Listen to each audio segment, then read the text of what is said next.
Boa tarde, estimados. Vamos dar seguimento então à segunda aula que a gente iniciou em sala de aula presencialmente, fazendo uma recapitulação daquilo e uma comparação daquilo que a gente já tinha visto em relação à tutela definitiva, comparando com a tutela provisória. A gente viu que a tutela definitiva tem três grandes características. Ela é baseada numa análise exaurente, uma cognição exaurente.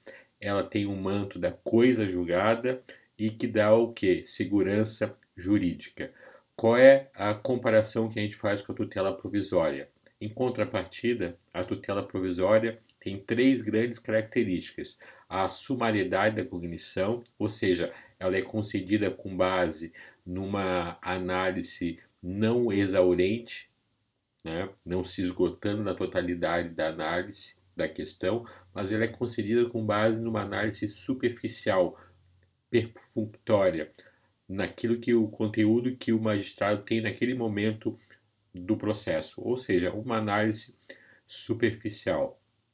Vimos também que ela tem como característica a precariedade, ou seja, foi visto que a tutela provisória a qualquer momento, até de acordo com o 296 do CPC, ela pode ser revogada, modificada ou até suspensa os seus efeitos enquanto não houver a tutela definitiva, que só vai surgir com o trânsito em julgado. Marca também, e a gente viu como exemplo em sala de aula, esse julgado de processo civil e previdenciário em que foi concedido e posteriormente revogado uma concessão de um benefício. Ou seja, em série de tutela provisória o benefício foi concedido e na análise da tutela definitiva o que aconteceu? Ele foi revogado. O que deu aqui? Ó? A primeira sessão ao julgar, o RESP consolidou o entendimento que é o dever do titular do direito patrimonial devolver os valores. Ou seja, é uma característica da tutela provisória ela ser precária, porque ela pode ser revista a qualquer momento. Nesse caso, foram adiantado um direito, né? Ou seja, teria natureza antecipatória, só que no mérito, na tutela definitiva, se verificou que o autor não tinha direito. Então ficou consolidado que ele tem que devolver esses valores.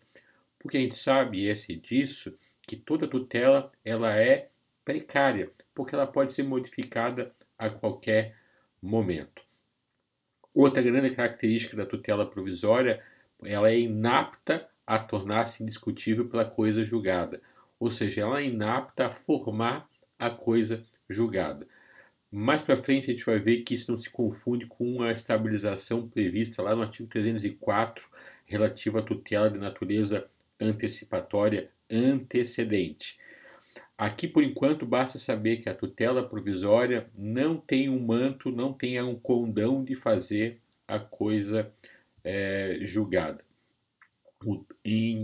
Dando seguimento, o 294 determina o quê? Que a tutela provisória pode se fundar, lembra daquela divisão que a gente tem feito em todas as aulas, quanto ao fundamento, e isso agora está disposto lá no 294, quanto ao fundamento da sua concessão, a tutela provisória pode ser fundamentada na urgência ou na evidência.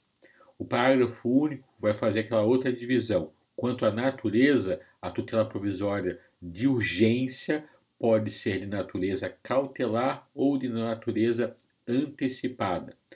E, quanto ao momento da concessão, ela pode ser concedida de forma antecedente ou incidental a um processo já em andamento. Todo aquele esqueleto que a gente vê está aqui disposto no artigo 294, devidamente disposto aqui no nosso artigo 294. Né? Esse artigo é chave. Eu falei para vocês que toda vez que vocês forem falar da matéria, fazer aquele esqueminha. Né? Quanto ao momento da concessão, quanto ao fundamento e quanto à sua natureza. Ok? Vamos ver agora o 295. A tutela provisória requerida em caráter incidental, ou seja, se é em caráter incidental, é um processo já em andamento. Independe do pagamento de custas. Olha que inovação que a gente teve. Antigamente, quando existia no sistema anterior, né, no CPC anterior, o processo cautelar, se você fosse fazer um pedido, seria um novo processo e o pagamento de novas custas e muitas vezes nova citação da outra parte. Aqui não, ela pode ser requerida de forma incidental e, sendo requerida de forma incidental, ela independe do pagamento de novas custas. As custas já foram pagas no processo principal, ok? O que determina o 296? A tutela provisória conserva sua eficácia na pendência do processo, mas pode a qualquer momento ser revogada ou modificada. Aquela característica que a gente viu, né? Que ela é precária, porque ela pode ser modificada de acordo com o 296 a qualquer momento. O parágrafo único do 296 determina o quê? Salvo decisão judicial em contrário, a tutela provisória conservará a eficácia durante o período de suspensão do processo. É o momento que a gente está vivendo agora. Os processos estão suspensos, a não ser aqueles urgentes, né? E as tutelas que foram concedidas estão mantendo a sua e conservando a sua eficácia até o final da suspensão. Indo adiante, gente, 297. O juiz poderá determinar as medidas que considerar adequadas para a efetivação da tutela provisória. Aquilo que a gente chegou a ver em sala de aula das medidas atípicas, né? São medidas que ele vai conceder como busca e apreensão de coisas, pessoas, medidas que visam a efetivação da tutela concedida. O juiz terá como baliza, então, o parágrafo 1º aqui do artigo 536, né? Para atender o disposto do caput, o juiz poderá determinar, entre outras medidas, a imposição de multa, busca e apreensão e remoção de pessoas e coisas, o desfazimento de obras e o impedimento de atividade nociva, podendo, caso necessário, requisitar auxílio de força policial. Aqui está toda a determinação desse poder, né, geral de cautela que o juiz terá.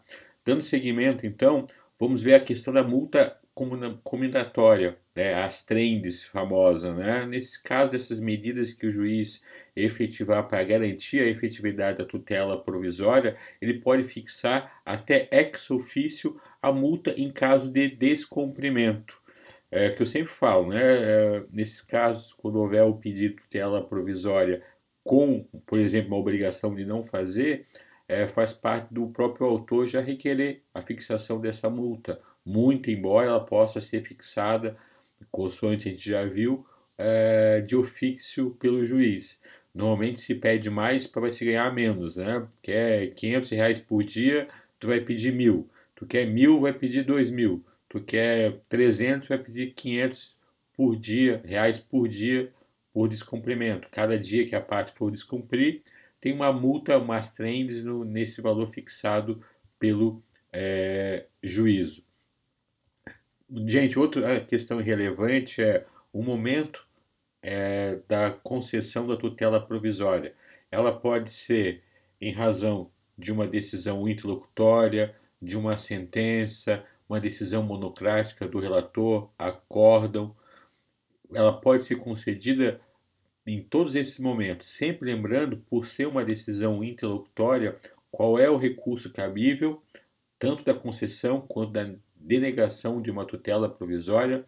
O recurso cabível é o agravo de instrumento. Mas ele pode ser concedido, como a gente viu em sala de aula, uma tutela provisória em sentença, é uma técnica, porque o juiz de primeiro grau sabe que, em razão do duplo efeito, né, devolutivo e suspensivo da sua decisão, vai acabar não tendo eficácia. Para não ter dano, risco de dano, né, e em razão da probabilidade de direito, ele pode, na própria sentença, conceder uma tutela provisória. Ela poderá também ser concedida monocraticamente pelo relator em grau de recurso. Está previsto lá no agravo de instrumento que o desembargador relator poderá decidir monocraticamente, e uma dessas formas de ele decidir monocraticamente é em sede de tutela provisória. No próprio acórdão, na decisão de segundo grau, pode ser concedida uma tutela provisória. O que diz o 298 CPC aqui? Ó? Na decisão que conceder, negar, modificar ou revogar a tutela provisória, o juiz motivará seu convencimento de modo claro e preciso. Claro, como nós já aprendemos, se ele for conceder a tutela, ele vai ter que demonstrar, motivar sua decisão de que estão presentes os requisitos ensejadores. No caso, que a gente já viu, a probabilidade do direito e o perigo de dano. E que se ela tiver natureza antecipatória, a não presença do requisito negativo. Qual é? Qual seja, a impossibilidade de se reverter aquela decisão. Mas isso a gente vai ressaltar nas próximas aulas. Outra questão importante é se a tutela provisória não fere o princípio do contraditório ou o princípio estampado lá no artigo 9º do CPC, que determina o seguinte: não se proferirá decisão contra uma das partes sem que ela seja previamente ouvida. É o princípio da não concessão da decisão surpresa. Será que a tutela provisória não fere esse princípio estampado lá no artigo 9º? O parágrafo 1º vai determinar isso. O disposto no caput não se aplica, inciso 1º, à tutela provisória de urgência. Inciso 2º, a hipótese de tutela da evidência prevista no artigo 311 também não são alcançados por esse princípio aqui do caput do artigo 9º. Então, a tutela provisória ela não fere o contraditório no que tange a decisão surpresa. Dando seguimento, o 299 vai determinar o seguinte: a tutela provisória será requerida ao juízo da causa e, quando antecedente, ao juízo competente para conhecer do pedido principal. Aqui a definição da competência é saber que a tutela provisória ela vai ser requerida ao mesmo juízo que seria responsável em decidir a tutela definitiva.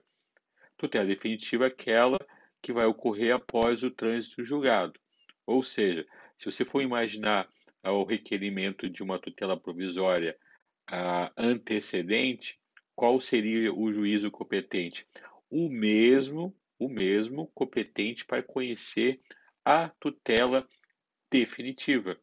Porque a tutela provisória, quanto ao momento, a gente viu que ela pode ser antecedente. Sendo feito pedido antecedente, será competente o juízo, o mesmo juízo que seria competente de acordo com as regras do CPC para conhecer o pedido principal. O parágrafo único tem a ressalva, né? Se ressalvada a disposição especial da ação de competência originária do tribunal e nos recursos, a tutela provisória será requerida ao órgão jurisdicional competente para apreciar o mérito. Exatamente isso que eu falei para vocês. Será competente para julgar o pedido principal.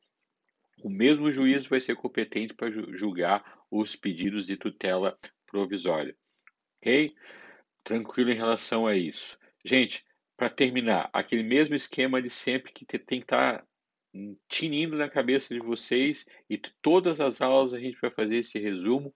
Na próxima aula, na terceira aula, a gente vai falar sobre isso também, e saber que quanto ao fundamento, perdão, da sua concessão, a tutela pode ser fundamentada na urgência ou na evidência.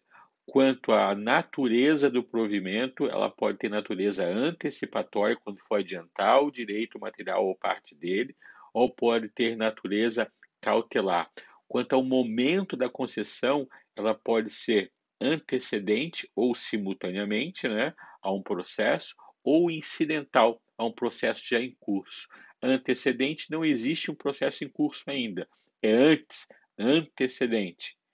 Claro que o pedido pode ser feito simultaneamente, mas por enquanto, quanto ao momento da concessão, vamos saber que ela pode ser antecedente, sem a necessidade de ter a existência de um processo já em andamento, ou quanto ao momento da concessão, ela pode ser incidental, incidente, de forma incidental a um processo já em curso, ok?